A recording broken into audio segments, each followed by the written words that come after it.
हर गांव में एक कहानी होती है, पर कुछ कहानियाँ सिर्फ कहानी नहीं होती, वो वार्निंग होती हैं।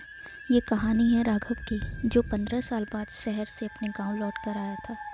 उसे लगा था वो बस अपने पिता की ज़मीन बेचकर चला जाएगा, पर उसे नहीं पता था कि उस गांव में एक ऐसा भूत है जिसका नाम लेना ही सबसे बड़ा पाप है।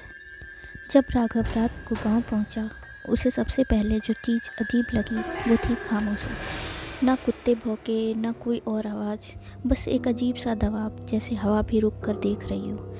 घर पहुंचते ही उसकी बुआ ने बस एक बात कही, रात को अगर कोई तेरा नाम ले तो जवाब मत देना। राघव हंस दिया। शहर का पढ़ा लिखा लड़का, भूत प्रेत पर वह कैसे विश्वास करता। रात के करीब 3 बजे उसने साफ सुना, राघव। वो आवाज़ उसके कमरे के बाहर से आई थी। वो उठा, दरवाज़ा खोला, बाहर कोई नहीं, पर ज़मीन पर गीले पैरों के निशान थे, जैसे कोई तालाब से चलकर आया हो। गांव में तालाब था, पर वो घर से आधा किलोमीटर दूर, और अजीब बात, निशान दरवाजे तक आते थे पर वापस जाते हुए नहीं।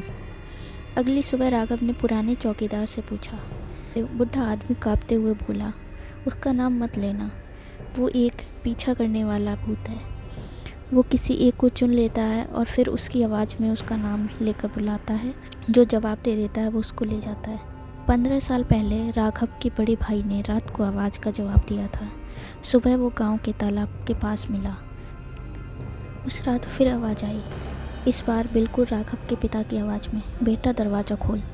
राघव का दिल ज़ोर से धड़कने लगा। उसके पिता 2 साल पहले गुजर चुके थे। आवाज़ फिर आई, राघव मैं हूँ। दरवाज़ा धीरे से खुद हिलने लगा, हैंडल अपने आप घूमने लगा। राघव ने आंखें बंद कर लीं और जवाब नहीं दिया। तभी उसे महसूस हुआ कोई उसके पीछे खड़ा है। उसने धीरे से पलट कर देखा, और जो देखा उसका दिमाग हिल गया। वो चीज़ इंसान जैसी थी, पर उसका चेहरा ब्लैंक था। ना आँख, ना नाक, ना मुंह, बस सफ़ेद चमकीला गीला सा चेहरा, और उस पर धीरे धीरे लिखा जा रहा था राघव, जैसे कोई इनविजिबल हाथ उसका नाम उसके चेहरे पर लिख रहा हो।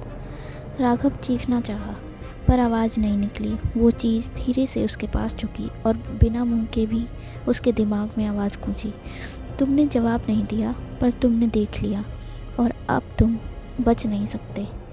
अगली सुबह गांव वालों ने देखा, राघव गांव के बीच खड़ा है, बिल्कुल चुप। उसका चेहरा अजीब लग रहा था, जैसे फीचर्स हल्के हल्के ब्लर हो रहे हों। शाम तक उसका चेहरा बिल्कुल स्मूथ हो गया। ना आँख, ना नाक, ना मुंह, बस एक सफ़ेद खाली मास्क जैसा, और ज़मीन पर गीले पैरों के निशान जो तालाब की तरफ जा रहे थे। उस रात से गांव में जब भी कोई नया आदमी आता है, उसे सपने में एक आवाज़ सुनाई देती है, और सपने में एक ब्लैंक चेहरा उसका नाम लेता है। अगर वो सपने में भी जवाब दे तो सुबह उसका चेहरा हल्का हल्का धुंधला लगने लगता है। गांव वाले आज भी उसका नाम नहीं लेते। वो कहते हैं वो नाम खा जाता है, और जब तुम्हारा नाम ही नहीं बचेगा तो तुम कैसे बचोगे। तो अगर आपको कभी लगे कि कोई आपका नाम ले रहा है और आसपास कोई नहीं है, तो याद रख, हर आवाज़ का जवाब देना ज़रूरी नहीं होता।